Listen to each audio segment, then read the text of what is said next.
Bom dia, boa tarde, boa noite. Sejam muito bem-vindos ao VimoCast. Independentemente do horário que vocês estejam nos ouvindo ou nos vendo, é um prazer tê-los aqui conosco. E prazer ainda maior para mim e ainda maior para a Su, que eu sei, estamos segurando aqui, como a gente disse, o Sapo comentou, segura na tinta. A gente está recebendo um convidado mega especial que a gente queria, pode falar que há anos já, né, Su? Há anos, com certeza. Desde que esse projeto ainda nem existia, a gente colocou assim, esse vai ser um dos primeiros, né? Fico feliz. Uma pessoa muito importante para todos nós. Obrigado.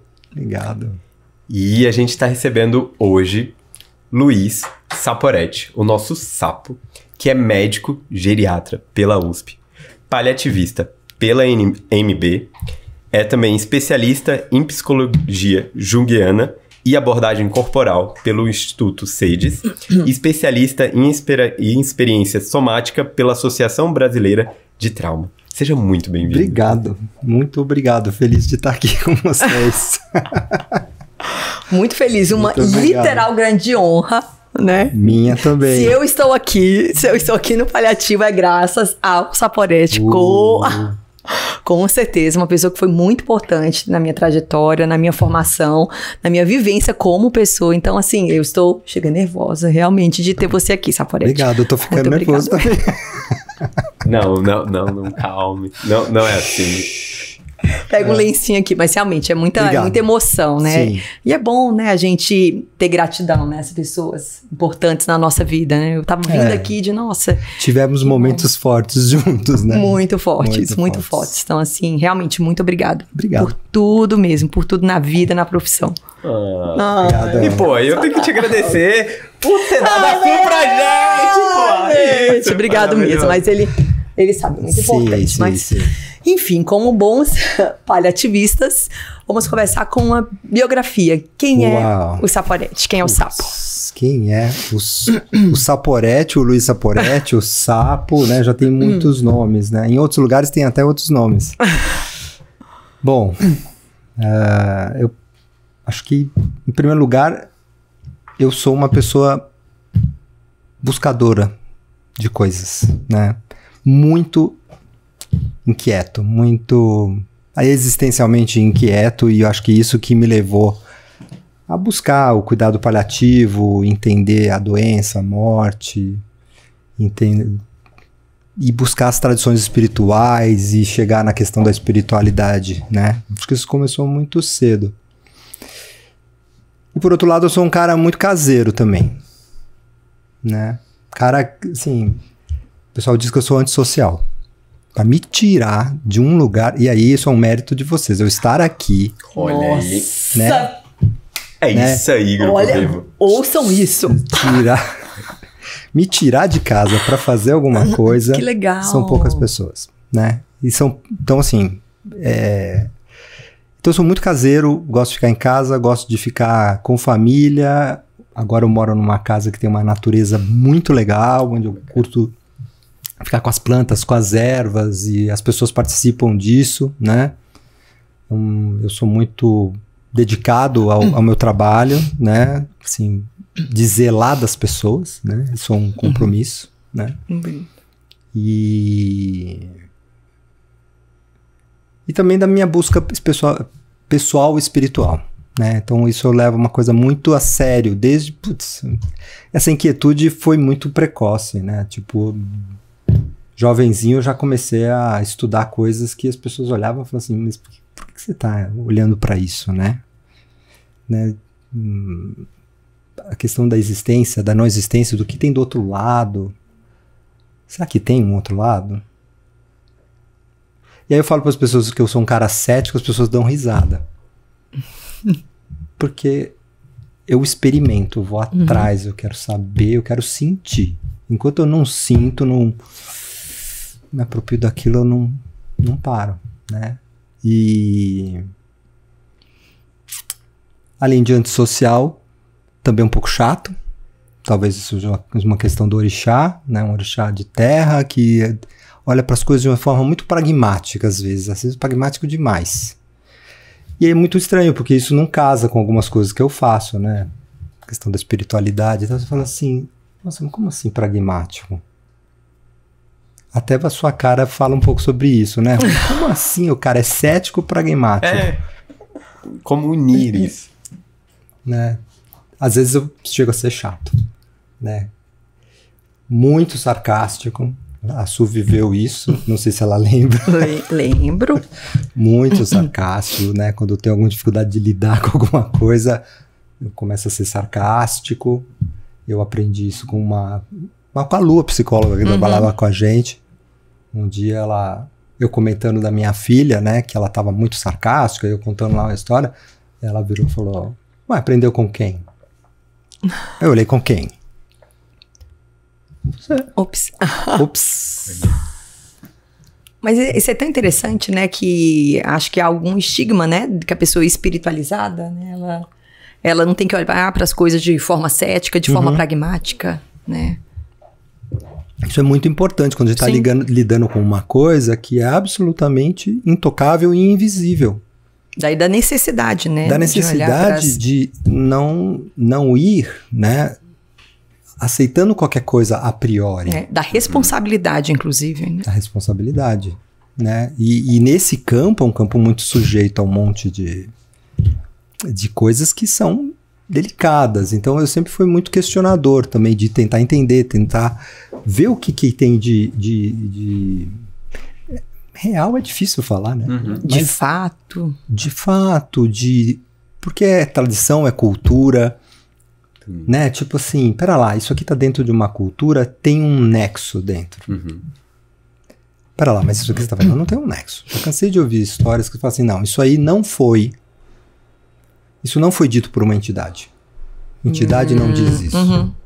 Isso não foi dito por um padre que está realmente compromissado com o bem-estar de uma pessoa. Isso não foi dito por um paliativista que está cuidando de alguém realmente se importando com a humanidade da pessoa. A gente precisa olhar, né? Então, eu acho que é meio um jogo entre terra e ar, né? Onde essa terra dá essa dimensão de realidade e a outra, o ar, vai parar em qualquer lugar, né? Então, eu acho que eu sou meio assim, terra e ar.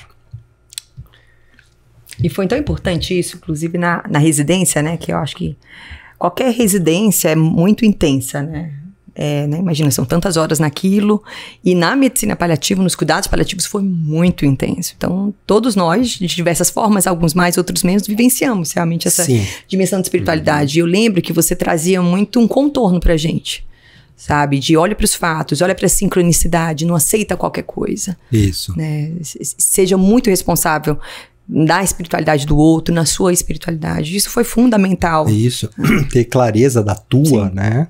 Para não invadir o outro com a sua. Isso é importantíssimo. E por isso que eu trabalho muito tentando trazer consciência para as pessoas da própria espiritualidade. Que esse é o ponto. Para eu para eu ficar em paz com a minha e deixar o outro ficar em paz com a dele. E eu poder ser só facilitador. E nisso, o meu processo dentro da formação de psicoterapia ajudou muito. Né? Porque não é sobre dizer para o outro o que o outro tem que fazer, mas tentar ajudar o outro a encontrar o caminho dele dentro daquela biografia, dentro daqueles valores, identificar problemas que a pessoa não está vendo, né? Mas trazer, né? E a consciência da pessoa fazer não eu dizendo. E nisso é muito diferente da medicina. Então eu senti um processo, conforme eu fui entrando para essas formações, né? De falar, uau, nossa, é diferente. Né? É bem diferente. Até falando sobre isso, né, acho que a gente já sabe de toda a sua trajetória, né, da sua construção, da sua carreira. Fala um pouquinho pra gente como é que foi, né, o Saporetti, médico, o Saporetti depois que se encontrou com a geriatria, com o cuidado paliativo, com a terapia, e depois como que a espiritualidade, assim, se desenhou diante disso tudo. A espiritualidade entra muito antes, né, ela entra... Então começa a falar pra gente dessa parte. A dificuldade começa adolescente, pré-adolescente, com questionamentos sobre essa coisa invisível, né? Que todo mundo fala, mas ninguém explica direito. E aí eu comecei a ir atrás dessas coisas e estudando, com o apoio especialmente da minha mãe e tal. Olha, vai fazer isso, vai fazer aquilo. Ah, quer ir? Vai, né? E seguindo, né? O meu pai dava um apoio mais na parte da ciência, né? Tipo assim, quer estudar isso? Vai, não sei o quê. E a minha mãe muito no apoio dessa parte mais alma, espírito, coisas, né? Senti. E eu fui. E aí outras pessoas também ajudaram e tal.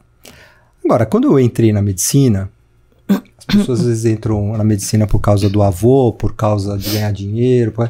Eu entrei na medicina com um pensamento muito louco, né?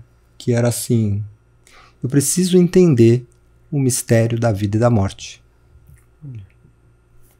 E eu, de repente, percebi que era na medicina que eu ia encontrar isso. Sem nenhuma vivência de morte, foi uma questão Não, tive vivências de morte, não muitas, né? Mas de pessoas idosas, pessoas, né, conhecidas que morriam e tal. Nenhuma vivência assim muito dramática. E eu fico assim, nossa, de novo, de onde vem isso? Né? Então é um chamado interno. E aí vem a medicina, né? E aí, é claro, você vai fazer medicina. Chega um momento, eu lembro desse momento, no 6º ano, a gente no HU, e a gente tava passando aquelas visitas na beira do leito, e em determinado momento a gente passou num leito que tava fechada a porta. E o cirurgião, a gente tava na cirurgia, o cirurgião pediu pro interno dizer o que era o caso e falou, essa é a fulana de tal, uma moça de 40, sei lá, ela mesotelioma, invasivo, não sei o quê, tá sedada. E aí o cirurgião disse assim, tá bom, vamos pro próximo. E eu falei assim, peguei pro cirurgião e falei assim, mas a gente não vai entrar? Não, ela tá sedada. Aquilo me suou de um jeito que eu falei, tá errado, ela tá lá sozinha. E eu lembro disso. Tipo assim, ali foi o primeiro... Tipo, aqui tem algo errado. Essa pessoa não pode estar sozinha, a gente não pode estar aqui fora. Como que a gente não entra? Mas naquela época, paliativo, ninguém falava paliativo. Em algum momento, numa UTI, alguém falou de hóspice. E eu... tá bom. E aí fui para geriatria. E tive professores maravilhosos, como o professor Curiati, professor Wilson, Sérgio Pascoal, um monte de gente que foi trazendo essa formação de geriatria. E, em especial, eu lembro do Dr. Curiati falando na enfermaria assim, aqui vocês vão viver as coisas que iluminaram o Buda. A velhice, a miséria, a doença e a morte. Ele não falava isso para todo mundo, mas ali, em algum contexto, eu e a Ana Cláudia Arantes, né? A gente era dupla, né? E ali começou a nascer a ideia do cuidado paliativo, porque o cuidado paliativo estava começando a surgir. E aí o Toshio montou um ambulatório de cuidado paliativo, lá no HC, um ambulatório pequenininho. E aí a gente foi lá. E aí, nossa, a primeira receita de morfina, com a mão tremendo, eu falei assim, nossa, tô precisando de morfina. Aí começou. E aí, naquela época não tinha uma formação, aí a gente foi estudando, a gente foi fazendo, aí eu saí do HC, e aí foi caminhando isso. Eu saí, fui fazer outras coisas, trabalhei com home care, com oncologia, com um monte de coisa, voltei pro HC, né, como assistente. Quando eu voltei como assistente, o que estava acontecendo? Né? O ambulatório paliativo já existia, eu fiz um ambulatório paliativo em geriatria, só que eu não tinha onde pôr os pacientes quando eles ficavam graves. E eu tentava fazer ter leitos. E aí a gente chegou na seguinte conclusão, vamos fazer o seguinte, vamos internar na enfermaria de geriatria e vamos fazer um programa de paliativo dentro da geriatria, que o Dr. Curiati apoiou e a gente foi fazendo. E quando a gente viu, metade da enfermaria era cuidado paliativo, porque as pessoas não olhavam os casos como cuidado paliativo. E aí começamos a fazer reuniões. E em determinado momento, discutindo questões da espiritualidade, eu percebi que a questão não era abordada. E aí eu comecei a estudar sobre o tema. E aí comecei a propor, fiz uma proposta de fazer um grupo de espiritualidade para os residentes. E aí os residentes faziam uma reunião por semana comigo quando eles estavam na enfermaria, durante uns 3 meses, onde a gente fazia algumas coisas, né? E ali, então, começou a surgir essa espiritualidade com um formato mais claro, né? E entre as experiências que eu propunha, falar sobre religião, cada um falar sobre a sua religião, mais ou menos o que a gente faz nas oficinas aqui e tal. E tinha uma experiência que se tornou importante, que eu não sei se você chegou a pegar, que era a meditação da rosa. Uhum. Sim, peguei. A meditação da rosa era uma meditação que a gente fazia para fazer contato com a finitude. Então, eu fazia lá um relaxamento, meditação guiada, criava lá uma situação de relaxamento, conduzia o relaxamento e levava as pessoas para uma imaginação guiada no sagrado. E as pessoas recebiam uma rosa, né? E a partir daquela rosa, elas levavam a rosa para casa para cuidar dela, sabendo que ela vai morrer. E aí, 2 semanas depois, a gente fazia a reunião resgatando como foi cuidar da rosa, né? Bonito. E era muito bonito, era de um aprendizado para todo mundo, porque as reações eram as mais diversas, desde o indivíduo que colocou a rosa dentro da geladeira, né? O outro que colocou aspirina, tipo, para não morrer a rosa, para ela viver mais. Aquele que ficou conversando com a rosa e esqueceu de pôr água. E aquele que a rosa morreu e ele, sei lá, colocou no jardim, fez um ritual, colocou dentro de um livro para eternizar a rosa. Então isso era um material. E aí foi onde nasceu essa coisa da espiritualidade. Até o momento que eu percebi, pera lá, eu tô aqui por causa disso. Então o cuidado paliativo, na realidade, se tornou o terreno fértil onde essa coisa surge. Porque nessa confrontação com a finitude é o terreno fértil para a transcendência. É o mais fértil, né? Todo sofrimento é. Mas acho que a finitude é o onde brota muito fácil, né? E era necessário que os profissionais entrassem em contato. E aí foi onde começaram as oficinas, e aí apareceu a pós do Círio, o Daniel me convidou, aí a gente fez um módulo só de espiritualidade, e aí seguiu. E em algum momento, né,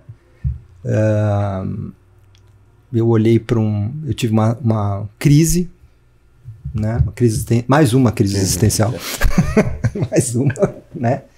Mas que foi num... Mais um nível de consciência, mais um nível de crise, né? Que você chegou, crise, né? Que é lá na enfermaria de paliativo, onde a gente se conheceu, né?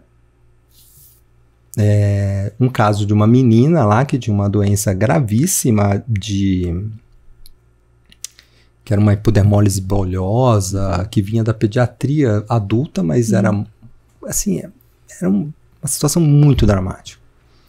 E quando eu vi aquilo, eu tive uma tamanha crise, e isso, claro, estavam acontecendo coisas pessoais na minha vida também, né? E aí eu tive uma crise onde, olhando para aquela criança, eu não conseguia dar nenhum sentido para aquela experiência. E aí eu me deparei com um tremendo vazio. Eu escrevi até um poema que tá dessa época, que eu não vou saber lembrar, declamar, mas que falava sobre o absurdo, né? Essa relação com algo que eu não consigo explicar, que é completamente absurda, sem sentido, e o vazio que isso me deixou. E a partir do vazio veio uma libertação, porque eu não precisava mais explicar nada, então eu precisava só me conectar, estar presente, cuidar. E junto dessa crise aconteceu a crise, e aí falou assim, bom, e aí nesse momento é que eu fui começar a minha formação na terapia em função de questões pessoais também, né, que estavam acontecendo. onde eu diria que eu estava saindo da casinha. E aí, até nesse ponto, Sapo, você está trazendo, queria lhe perguntar assim, quais são os maiores desafios para integrar? A gente conversa muito sobre o sofrimento do profissional, que já lida com o sofrimento familiar do paciente tão grande, e aí você tem que lidar com o sofrimento, como você comentou, com a parte técnica da medicina. Sim. E com a espiritualidade. Que às vezes esse paciente está trazendo um sofrimento espiritual, às vezes muito maior do que o físico. Isso. Como que é integrar isso no dia a dia? E como é lidar com isso? Você acabou de trazer um exemplo. Isso é um desafio, né? Porque, por exemplo, eu mesmo naquela época, tá certo, eu fazia uma série de coisas e tal, mas eu não tinha o grau de cuidado que hoje eu tenho para lidar com essas coisas. Cuidado consigo? Cuidar do outro é primeiro cuidar de si, né? Então, assim, no paliativo, a possibilidade, não só no paliativo, acho que seria da medicina como um todo, mas no paliativo isso fica mais crítico, mais evidente, mas áreas que lidam com muito sofrimento, precisa haver um cuidado, um autocuidado e um deixar-se cuidar. Que é onde eu vejo que o negócio aperta mais ainda. Ou seja, quando eu me coloco diante de um terapeuta, eu estou me deixando cuidar. Eu estou admitindo que eu sou frágil. Então, eu acho que a sensação que eu tenho é que o grande salto que quando eu comecei a fazer essa transformação e ir para terapia e aprofundar a questão da espiritualidade foi perceber as minhas próprias fragilidades. E uma das fragilidades maiores que eu sinto é essa dificuldade de atribuir sentido a algumas experiências que eu não consigo. Alguém vai explicar que é isso, que é aquilo, que é o outro, é karma, é qualquer coisa. Eu não consigo. E isso dói. Então, para integrar, eu preciso olhar para a minha dor. Queria te agradecer, Sapo, por você nomear isso. É importante, a gente fala que tem um momento tome nota. Eu acho que é importante para quem está nos ouvindo essa reflexão que o Sapo trouxe. Nós, como profissionais de saúde, eu acho que principalmente o médico, temos muita dificuldade de permitir ser cuidado. Exatamente. E de buscar um cuidado técnico.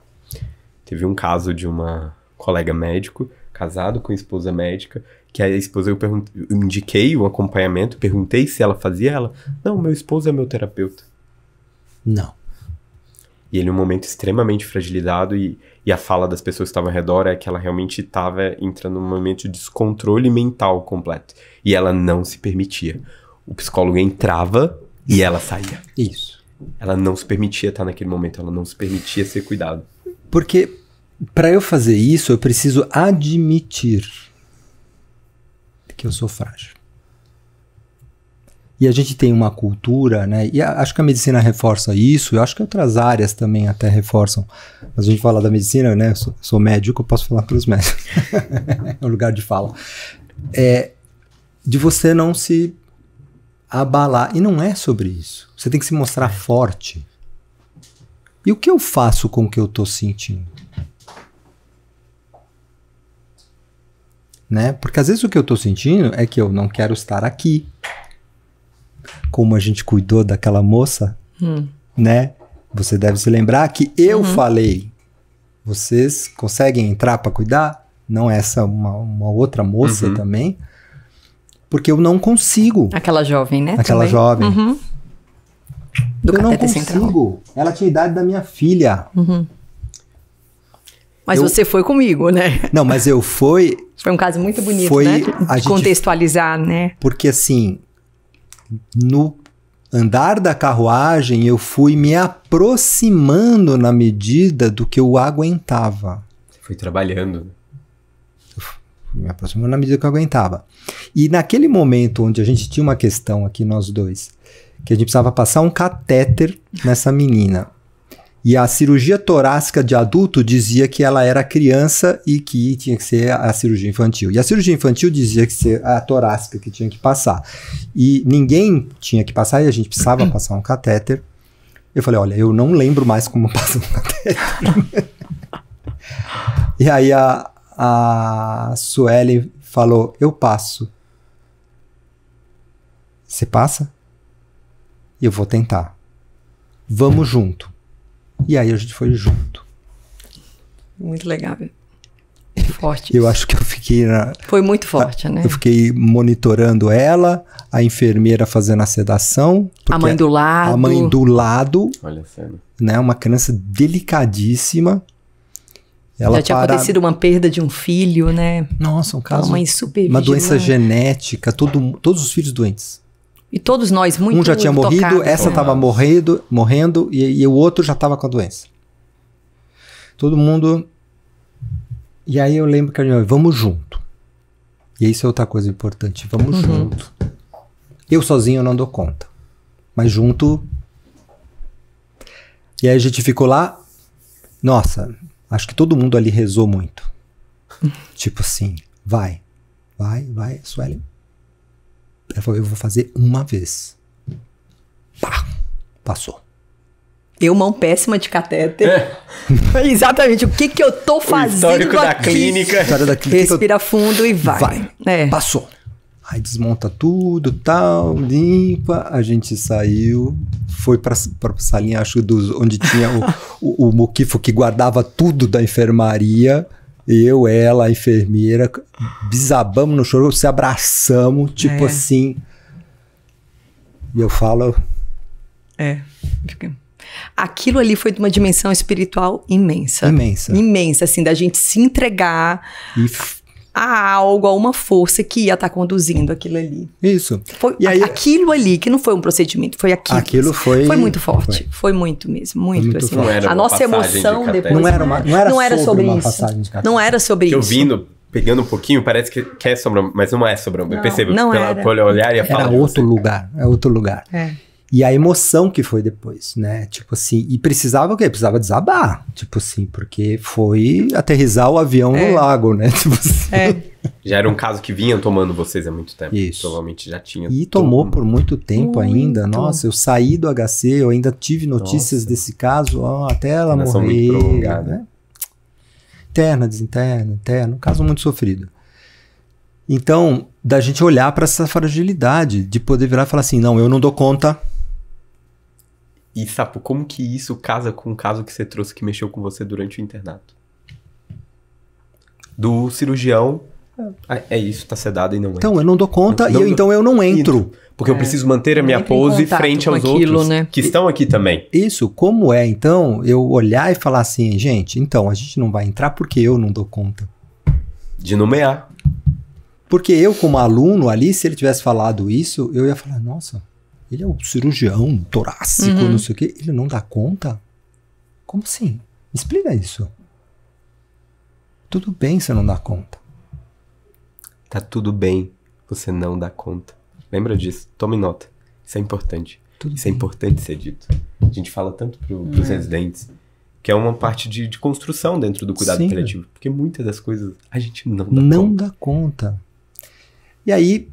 Você hoje não dá conta, talvez depois você dê. Se você não se machucar. Que aí é a questão do trauma, né? Porque se eu me exponho a algo que eu não tenho recurso para lidar, eu me traumatizo. É como... Eu imagino muito como corpo, né? Tipo, se você faz um esforço que vai além da tua capacidade, rompe. E se você só fizer um esforço, depois fizer outro, você está mais apto a entrar. Que foi o que aconteceu, né, com essa moça. Eu fui chegando perto, na medida do que eu aguentava, e aí a gente conseguiu fazer isso. E a outra coisa que traumatiza muito é ficar sozinho. Ficar sozinho na experiência da dor. Toda vez que eu consigo partilhar a minha dor, e partilhar não é necessariamente falar, às vezes é sentar do lado e alguém pôr a mão no teu ombro e ficar quieto e chorar junto. E ficar junto. Teve uma frase linda hoje, né? A gente tá na pós-graduação, né? Que você falou, né? De sustentar o silêncio, né? Na presença. E então isso. A gente tem uma formação que a gente acha que a gente tem que fazer. E muitas vezes não é sobre fazer. É sobre guardar o silêncio da dor do outro. Porque nem todas as dores eu vou conseguir falar. Tem dores da alma que são tão profundas que não dá pra falar. A própria pessoa não dá conta. Por isso que ela fica quieta. E você tá ali pra ficar junto. Porque você também tem dores tão profundas e que talvez você não esteja olhando. Né? E um pouco nesse meu processo, eu fui percebendo que tem dores que eu não estava olhando. Sobre a questão da existência. Né? E aí? Vamos olhar? Aí eu comecei a fazer meu processo de terapia, formação, não sei o quê. Um dia eu encontrei um amigo, o César, ele olhou e falou assim, nossa, mas você tá tão bem. Que legal. Nossa, tá sendo muito, pelo jeito tá sendo muito bom. E quando ele falou assim, obrigado. Eu falei, eu fiquei meio assim, falei assim, acho que eu estou melhor, mas eu tenho um pouco de dúvida, porque talvez eu só esteja mais consciente dos meus infernos. E aí, quando eu tô mais consciente dos meus infernos, das minhas dores, eu falo assim, nossa, eu consigo lidar com isso. Enquanto aquilo não está consciente, aquilo é como um fantasma que te persegue. Então, quando você perguntou de integrar isso, é importante a gente se conhecer. E a gente só conhece parando para refletir, parando para fazer terapia, parando para meditar, né? Mergulhando. E nós temos uma sociedade que não aceita você ficar muito tempo mergulhado em você. Você tem que estar sempre ótimo, sempre produzindo, né, tal. Pera lá, como é ficar um pouco deprimido, melancólico, pensando nas suas questões? Porque é quando a gente mergulha no fundo da alma que essas dores aparecem. Se você ficar aqui no rasinho, é só lambarizinho, peixe, peixinho bonitinho, coral. Desce lá no fundo. E, Sapo, a gente estava conversando mais cedo, né? Que você teve uma oportunidade muito única aqui no país de trabalhar com uma capelania hospitalar realmente estruturada, bem formada, uma vivência que ajuda muito nessas questões existenciais. Sim. Que são questões que precisam de um treinamento, precisam de uma vivência, precisam de uma supervisão. E queria que você comentasse um pouquinho dessa sua experiência e como que foi até com o Neto. Então, quando eu estava lá no HC, né, eu conheci Primeiro, lá eu conheci padres, né, como o Padre Anísio, por exemplo, que era uma coisa maravilhosa, né, era um padre católico, ele é paroquial, né, mas que tinha uma dimensão do humano que ele atendia todo mundo. E não era sobre religião. Era sobre estar junto da pessoa nessa hora. Como muitos outros padres que depois eu conheci, né? Lá no Cotoxó também teve outros padres com essa dimensão, né? O Padre Fernando hoje no Sírio-Libanês, que trabalha lá, tem uma dimensão que é bem essa. Tipo assim, ele tá junto naquilo que a pessoa precisa. Não é sobre religião. Mas eu conheci lá no HC o Beto, né? Que é o Roberto Miguel, que é um cara que agora trabalha, né, na Flórida, lá no Hospital de Câncer, e que é um capelão hospitalar, né? Ele é o chefe lá da capelania, e que trouxe muito, na época já dava a perceber, porque ele, com a formação, ele como pastor, ele entrava em relação com os pacientes, mas não era religioso. E essa era uma coisa que a gente conversava bastante, né? Assim, sobre esse lugar de estar com as pessoas, né? E aí, não é só o capelão nesse sentido que vai ter esse contato espiritual, né? Então, lá na enfermaria, a gente tinha, por exemplo, os narradores de passagem, que é um grupo que conta histórias, né? Então, eles chegam lá e tem um cabedal de de histórias significativas, né? Não religiosas, assim, histórias. E ele chegava diante do quarto, entrava no quarto e falava, explicava quem ele era, estava fazendo esse trabalho, você quer ouvir uma história? E ele puxava uma história e contava. E conta interpretando, né? Conta. É um contador de história profissional. Alguém que sabe fazer isso. É bem diferente. E às vezes ele chegava na reunião nossa, batia na porta, e aí, tudo bem e tal? Vocês querem ouvir uma história? E era uma coisa assim, absurda, dele às vezes contar uma história que tinha de a ver com o que a gente estava vivendo naquele momento. Né? Uma sincronicidade. Né? Sincronicidade é sempre um evento, uma coincidência que tem significado profundo. Né?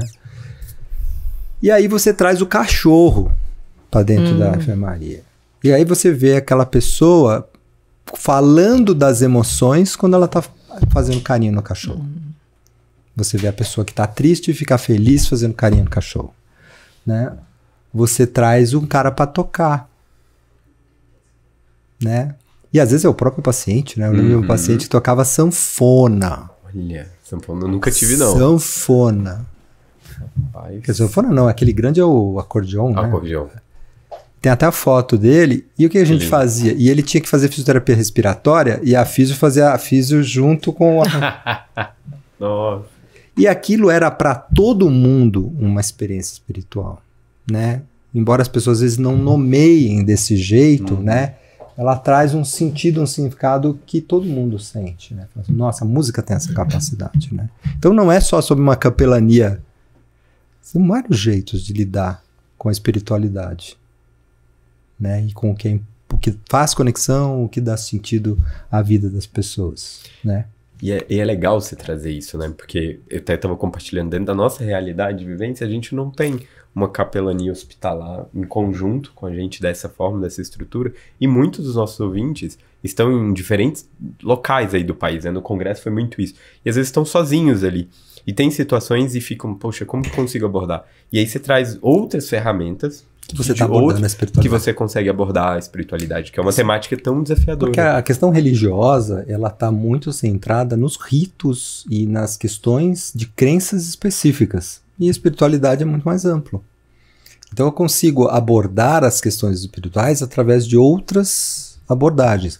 Agora, se eu preciso receber a unção dos enfermos, aí eu tenho que chamar o padre. Tem uma história curiosa que eu vivi também lá na enfermaria uma vez, de uma paciente que estava em fase de final de vida e que ela, de repente, ela teve a conclusão que ela não estava morrendo, que Deus não estava chamando ela porque ela não tinha sido crismada. E aí, quando contaram isso na reunião, eu, com a minha, o meu sarcasmo habitual, falei, uai, então chama o padre, né? E aí a Lu virou e falou assim, sapo, crisma é só o bispo que dá. Aí eu falei, tipo assim, tem uma questão. Bom, mas chama o padre, é o que a gente tem. Que coisa. Né? E aí foi lá o padre conversar. Esse padre era um cara muito especial. E ele era muito parceiro da gente. E ele era uma paz, ele entrou na enfermaria, eu expliquei o caso. Ele olhou para mim assim com muita paciência e falou, mas doutor, a crisma é só o bispo que pode dar. Eu falei, eu sei, padre, acabar de aprender. Mas vê lá o que o senhor, eu vou falar com ela. Aí ele foi lá, conversou com ela, tal, voltou. E eu falei, e aí, padre? Aí ele falou, tudo na paz de Deus. Aí eu, tá bom. Aí ele passou, todo dia via conversar com ela. E ele passava, e aí, padre? Tudo na santa paz. Então, 2, 3 dias, ela morreu e até hoje eu não sei o que ele fez, né? Ele cuidou dela. E ela morreu em paz. Curiosamente, muito logo após ele começar a cuidar dela, né? E eu brinco, eu não sei se ele crismou, se ele conversou, o que ele fez, mas ele sabia o que fazer para dar conforto para ela. Não era sobre a crisma. É esse o lugar que é necessário. Às vezes não é sobre o rito, é o que Precisa que o rico traga. Só que ali precisa ser um sacerdote. Eu, como não sou sacerdote, eu não posso resolver esta questão específica, porque ele é o intercessor diante de Deus, dentro daquela tradição. Eu preciso entender isso. Então não adianta chamar outra pessoa. Né? E essa é a função do capelão. Por exemplo, se fosse o Beto, ele é presbiteriano, ele não é padre. Ele não poderia fazer. Sim. Ele poderia dar conforto. Mas se fosse uma questão do rito, tem que ser o padre. Sabe, interessante você trazer, né, essa importância da gente abordar a espiritualidade, né? E também, em alguns casos, quando fizer sentido para aquela pessoa, né, de abordar a religiosidade dela, eu queria fazer uma provocação, né? A gente percebe que para a gente olhar para essas questões, a gente precisa de tempo, né? E é interessante, né, que como, principalmente quando você adentra no quarto, ou no lugar que a pessoa está num processo de desligamento, de falecimento, o tempo fica diferente. Né? Eu sou agitada, às vezes eu chego no quarto, eu sinto alguma coisa... Opa, peraí, deixa eu respirar fundo e diminuir o meu tempo para me sintonizar naquele tempo. E hoje, não só a cultura, todo o nosso espaço está contra isso. Né? E eu digo isso porque, às vezes, a gente, quando nós paliativistas conversamos com algumas pessoas sobre a importância de olhar para si, olhar para a espiritualidade do outro, esse é o argumento que se coloca. Eu não tenho tempo para isso. Eu tenho processos, eu tenho que cuidar de 10 pacientes. Como é que eu vou ter tempo para me conectar com o outro? Qual que é a tua impressão sobre isso, hein? Se há alguma... Você trouxe, né? Que agora, nesse momento, por exemplo, você não mora mais na capital, né? Você está morando um pouco mais longe, você consegue ter um local em que... Não sei se essa é a palavra, mas haja uma facilidade, né? Para conseguir dar uma importância para esse tempo, né? Isso. Como que a gente lida com isso? Com essa impossibilidade de colocar o tempo no tempo que a gente tem? Então, a questão do tempo vira uma questão essencial. Eu não tenho tempo. É muito engraçado porque, assim, as pessoas encontram tempo para fazer um monte de coisas. Mas elas não encontram tempo para fazer aquilo que elas não querem. Então é sobre, na verdade, uma prioridade. Onde está a sua prioridade? É claro que às vezes o tempo...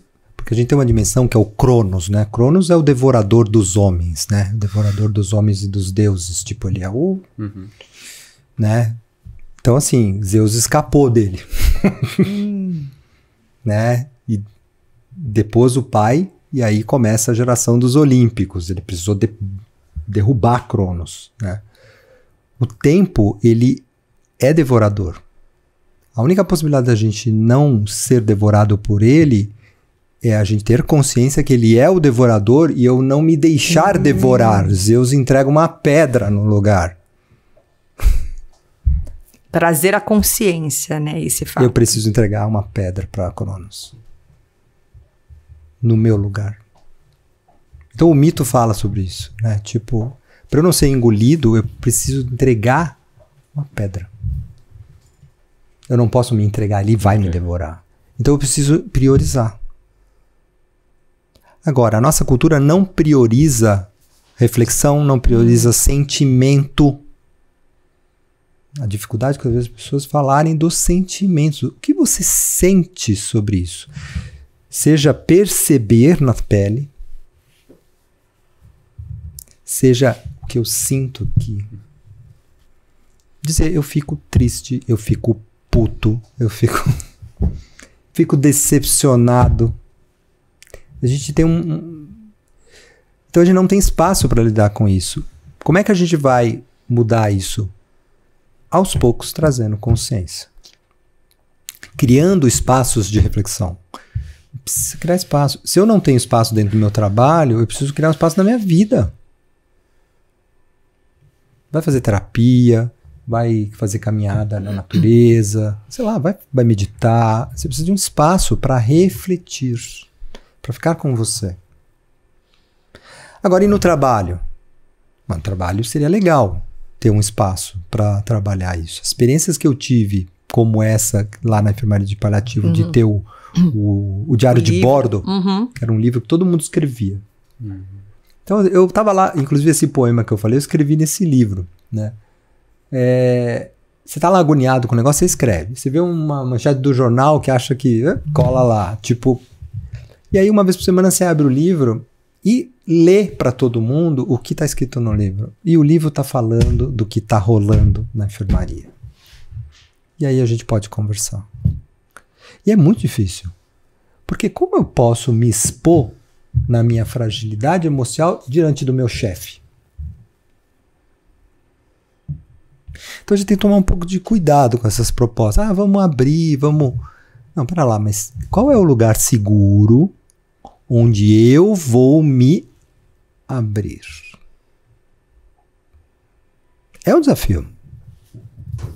Como a gente faz isso? A gente vai ter que fazer de alguma forma. As pessoas estão aí em burnout, né, rotatividade de... Por quê? Porque não consegue. E isso já tem até literatura mostrando a necessidade de se trabalhar com o sentido do que você está fazendo para diminuir, né, burnout. Pera, o que você está fazendo aqui? Só que tem que parar. E sabe, eu tive bastante experiência, né? Inclusive com esse diário de bordo. Eu sei que não era o objetivo, mas o resultado era todo mundo mais produtivo. Se estamos falando sobre produtividade. As pessoas entravam numa sintonia de trabalho, de autocuidado, que o trabalho simplesmente ele acontecia. Sabe? A gente sabia com quem a gente poderia contar. Isso. A gente sabia que eu não precisava ficar com uma questão só para mim, que eu tinha todo um time, toda uma família para poder contar. Então, o quanto que às vezes, né, esse argumento, né, de não olhe para isso, não tenho tempo para olhar para isso, buscando, né, seguir acelerado com esse tempo, Cronos, na verdade, isso vai te deixar menos produtivo. Isso. E aí, como mesmo. Você trouxe, né? E vai aumentar a chance de erro. De erro, exatamente. Vai aumentar de burnout, um monte de coisa. De adoecimento. Então, assim, a alma precisa tempo. A alma é um espaço da nossa psique que é sensível. Ela só vai aparecer se eu abrir espaço e convidar ela. Senão ela não vai aparecer.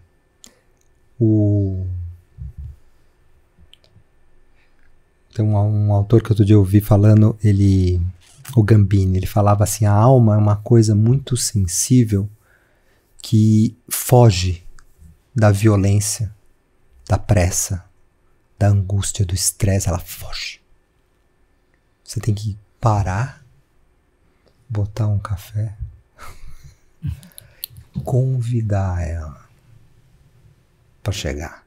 Porque é uma dimensão nossa de sensibilidade. Que interessante, né? Ela não se manifesta no trânsito de São Paulo, no meio daquela muvuca. Não dá. Ela não se manifesta naquela visita médica em pé, rápido, checklist. Ela não se manifesta na inteligência artificial. Adoro, né? A gente tava conversando de inteligência artificial. Putz, isso é um universo maravilhoso, um monte de coisa nova pra gente fazer, possibilidades imensas. Mas será que isso vai servir para eu ter mais tempo para eu conversar com a minha alma? Ou vai continuar sendo mais uma coisa para me escravizar? E eu ficar cada vez mais longe de mim? Então, e não tem jeito. Cada um vai ter que fazer uma reflexão e falar, para. E aí, tá afim? Mudar é muito difícil. Tá afim? Muda. Desculpa, todo mundo acha. Desculpa não fazer ginástica. Desculpa para não meditar. Desculpa para não estar com os filhos. Desculpa você acha. E aí a vida termina. Você fala assim,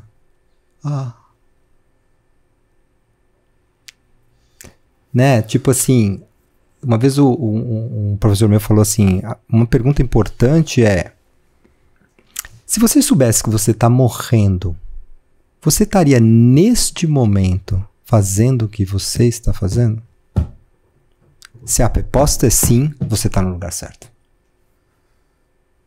Se você falar não, você tem que rever suas prioridades.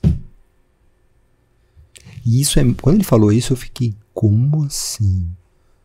Porque tem horas que realmente a gente não está querendo estar onde está. Então eu posso dizer que hoje aqui, nós três conversamos, eu tenho certeza absoluta que eu estaria aqui, conversando com vocês, mesmo que estivesse morrendo. Então eu estou no lugar certo. Né? Quando eu estou fazendo certas coisas, eu sinto isso. E quando eu estou fazendo outras, não. E eu tenho como meta, conforme eu for envelhecendo, cada vez mais estar no lugar que eu estaria se a morte estivesse me aguardando ao lado. Tipo, pode vir.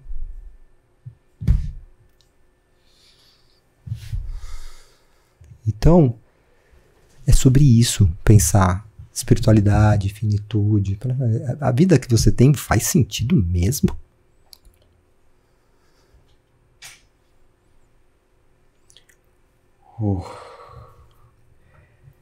A gente veio conversando, a gente tentou marcar esse episódio mais de 3 vezes, né?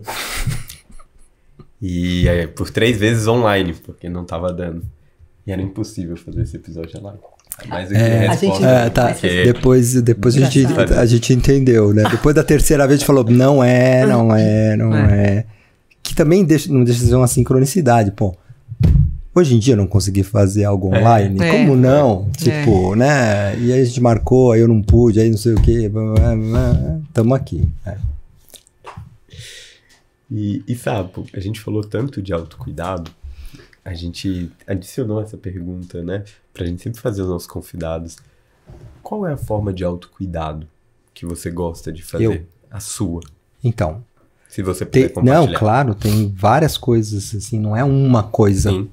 Né? Porque o autocuidado passa, se a gente for pensar, por uma dimensão física, por uma dimensão anímica, por espiritual, né? Familiar. Até com as outras pessoas a gente faz, né? De autocuidado, mas é que eu tô pensando, né? Pela perspectiva emocional, física, são vários, psíquica, né? Não espiritual, é uma coisa. né? Por exemplo, se eu for falar, autocuidado é uma pergunta físico. muito complexa. Bom, putz, eu faço exercício quase todo dia, eu tô com os meus exames em dia, né? Tipo...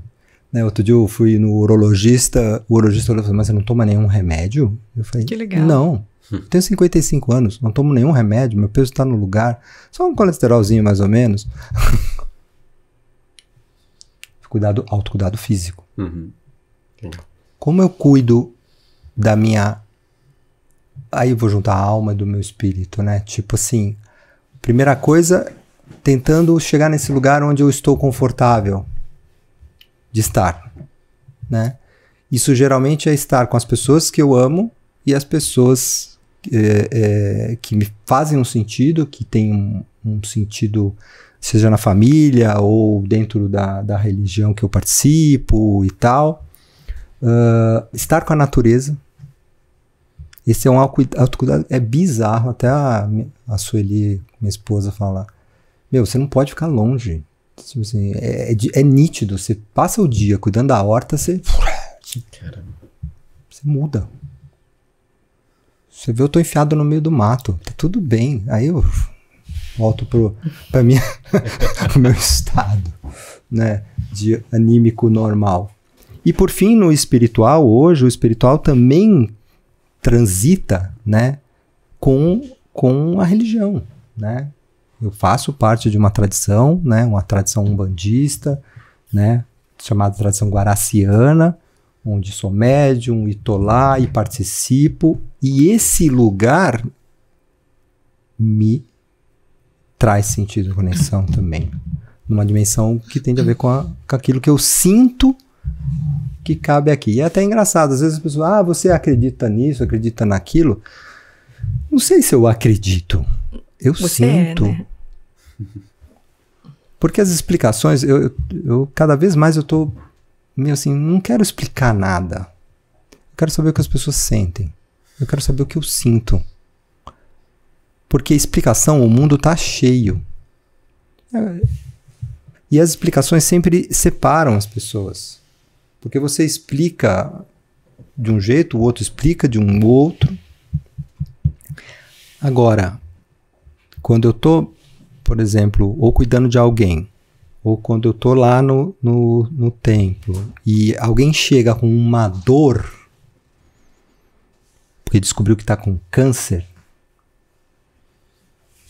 essa dor eu conheço. A explicação do porquê a pessoa está com câncer, a ciência vai falar uma coisa, o espírita vai falar outra, cada um vai falar uma coisa. Mas essa dor, eu consigo empatizar. Né? Essa dor de quem perdeu um ente querido. Essa dor de quem perdeu hoje um pet. Eu consigo empatizar. E isso não é... Eu estava contando na aula, não sei se vocês estavam na aula que eu contei sobre o luto dos animais, né? Porque a gente acha que isso é tudo nosso, né? A gente tem uma soberba do humano muito grande, mas entre mamíferos você vê nitidamente, entre pássaros você vê luto. E aí você vai dizer que aquele ser não é um ser senciente, que tem uma alma ali que sente.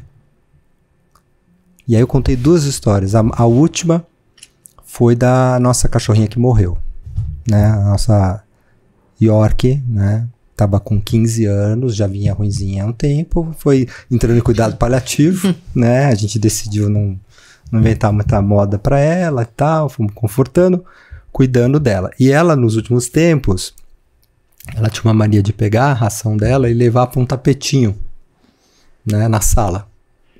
E a gente tem duas Goldens que comem na cozinha com a gente. E a York comia antes, mas agora que ela estava mais doentinha, ela pegava e levava lá pro tapete. Ficava sozinha. Para comer. E aí a gente acabou levando a comida lá para perto e ela comia lá separada. E aí outro dia a gente tava conversando, né? Ela já tinha falecido. E a Sueli perguntou, mas será que eles sentem a falta da Xuca? E aí a resposta veio, tipo, no dia seguinte. Uma das nossas Goldens pega a comida dela, leva a comida no tapetinho, coloca a comida, senta, fica olhando pra comida. Aí eu falo, pera lá, a gente é muito metido mesmo. Olha o que essa cachorra tá fazendo, né? Ela tá sentindo a falta e ela tá fazendo um rito. Oferecendo comida pra cachorra que morreu. Ela não tá lá. Aqui, ó. E ficou esperando. É óbvio que ninguém comeu, aí ela acabou comendo. Mas, o que é isso? A gatinha que perdeu o filho lá no telhado passou 3 noites chamando pela gatinha que morreu. Então, será que a gente tem esta inteligência? E o Sebastião Salgado morreu agora, ele contou uma frase, uma história dele que é muito boa, que ele foi lá em Galápagos ver as tartarugas. E ele fala assim, a gente acha, eu aprendi na escola que o homem é o único ser inteligente. Isso é uma bobagem.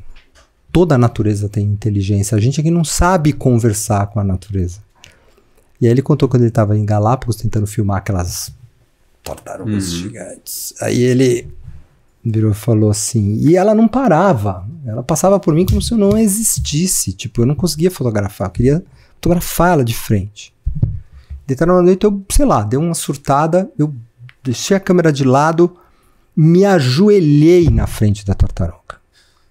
Quando eu me ajoelhei, ela olhou para mim e ficou parada. Aí eu conversei com ela, ela ficou parada. E eu fotografei.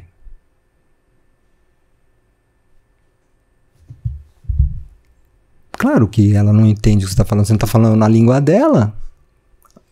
E eu achei muito bonito isso. Ele se ajoelhou diante dela. Poxa, é um ser que tem 300 anos. Por que você não se ajoelha para falar com esse ser? Você vai morrer, e ele morreu, e ela vai estar lá ainda. Ela provavelmente deve ter visto Darwin. Uma árvore de 300 anos, de 500 anos. Né? Nossa, Sapo, sensacional. A gente tá aqui num flow, deve estar percebendo. Sapo, e você tem algum livro, algum filme que você queira compartilhar com a gente que foi significativo na tua jornada, na tua vida? Tem bastante coisa, né? Acho que na jornada do paliativo, um dos mais importantes foi o livro tibetano do Viver e do Morrer. Do Viver e do Morrer, não é o tibetano dos mortos. Né? Foi um livro que abriu muitas perspectivas. Mas hoje tem um filme que eu tenho recomendado, porque eu tenho falado muito sobre conexão. O que a gente precisa hoje é conexão. Né? Porque a partir da conexão eu chego num sentido. Se eu não tiver conexão, eu não chego sentido nenhum. E tem um filme que chama A Era da Desconexão. É um filme de uns 5 anos pra cá, que foi o filme que eu assistindo, abriu, né, eu já tinha feito a formação de psicoterapia, mas abriu a possibilidade de entender a questão do trauma. E a questão do vício, e o vício de internet, o vício de bebida, todos os vícios como essa experiência de preencher um vazio da falta de conexão e de sentido com a vida. A gente está numa experiência cada vez mais humana, longe da conexão com a natureza e longe da conexão com as pessoas cada vez mais. Isso cria um abismo existencial que não é suportável. Então, se a gente não parar para fazer, a natureza vai parar para fazer. A natureza que está fora e a sua natureza. Você vai ficar doente. E você vai ter que parar. E aí é outro entendimento. As doenças, muitas vezes, ela vem em função de uma necessidade que não foi correspondida. Principalmente no campo emocional. Né? Tipo, se você não ouve nas suas emoções ali, tá tudo... Quantas vezes a gente não, em terapia, não chega nesse lugar, né? Então o filme A Era da Desconexão é lindo, é daqueles que eu sugiro um papelzinho do lado para suar o nariz, né? Porque é baseado, é um documentário, então tem pessoas contando a experiência delas, de drogas, de workaholic, também tem isso, né? Sim. A nossa sociedade é uma sociedade workaholic. E legal. Todo mundo apoia um workaholic. Não. Esse cara tá num buraco existencial violento. E se você vai cuidando em terapia, vai ficando claro qual que é o buraco. E se ele arregaçar a manga, ele sai. Ele tem que parar. Ele tem que olhar. Se ele não olhar, ele vai continuar workaholic, que nem eu já vi pacientes de 80 anos riquíssimos que não conseguiam parar. Ué, mas por que você não consegue cuidar do teu corpo, fazer ginástica, ficar com a tua família, ir pra praia? O cara tem uma... Não consegue. Sapo. Não queria falar o que eu vou falar. Não, mas vamos parar. Com isso. Mas Peraí, gente. Tá caminhando pro fim. Na realidade, a produção aqui já tá nos quase sinalizando fechando aqui. Mas aproveitando aqui a produção, eu queria filmar vocês. Todo mundo tá... Realmente, todo mundo tá conectado. Que realmente te ouvindo, te sentindo. Muito bom. Que legal. Aí, queria te perguntar pra nossa audiência que tá te ouvindo, onde que eles conseguem te encontrar para acessar um pouco mais. Fala da Inspíritos pra gente. Então... A gente vai deixar o link aqui.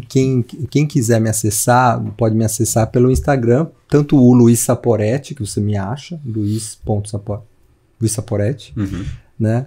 Mas também tem o link da Inspíritos, que tem o site da Inspíritos, né? Que é www.inspiritus.com.br, né? Que tem material lá, algumas coisas. Tem um site no YouTube que tem algumas coisas gravadas e tal. E no Instagram e No YouTube dá para achar algumas coisas. Eu geralmente posto no Instagram as coisas que eu vou fazendo e tal. Inclusive agora no Espírito, junto, em parceria com o Paliar, vai gente... ter uma Isso. vivência de espiritualidade. Em Vale outubro. a pena a gente Legal. trazer, com Em certeza. outubro a gente vai retomar esse projeto. Olha, que legal. E como é que a Inscrições gente... já estão abertas? Isso. Estamos abrindo, vamos dizer. Abrindo. Tá na pré-inscrição, já estamos botando no ar. Tá. Daqui a pouco o site está pronto. Em outubro é uma vivência de uma pousada gostosa lá na Mantiqueira. Olha, legal. Porque é isso, né? Porque a gente consegue parar. Uhum. Então é uma oportunidade de parar e refletir sobre algumas coisas. E a proposta ali nessa oficina, diferente de outras, é para profissional de saúde, né? Que trabalha com cuidado paliativo, porque eu vou trabalhar o quê? A sua espiritualidade e a relação dela com o que você faz. Que poderia ser, afinal de contas, por que você faz cuidado paliativo e para quê?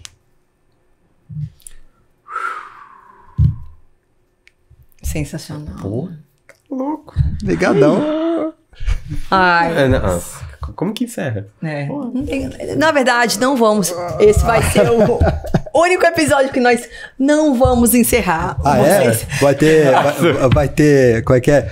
Continua. né? Continua. Vai ser, É, conte continua. com certeza. Tá bom. Nossa, Estamos aí. várias perguntas, várias gavetas. Vamos foram entrar em abertas. outros assuntos. Sim, com certeza. Sapo, assim. Quando eu voltar no que vem. É.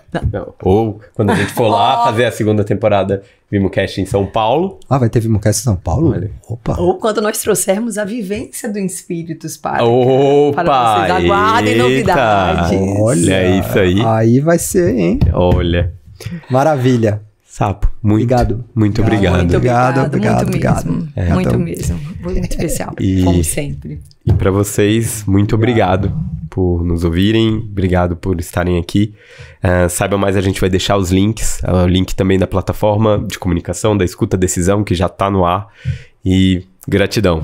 Até a próxima, gente. Valeu. Tchau, gente.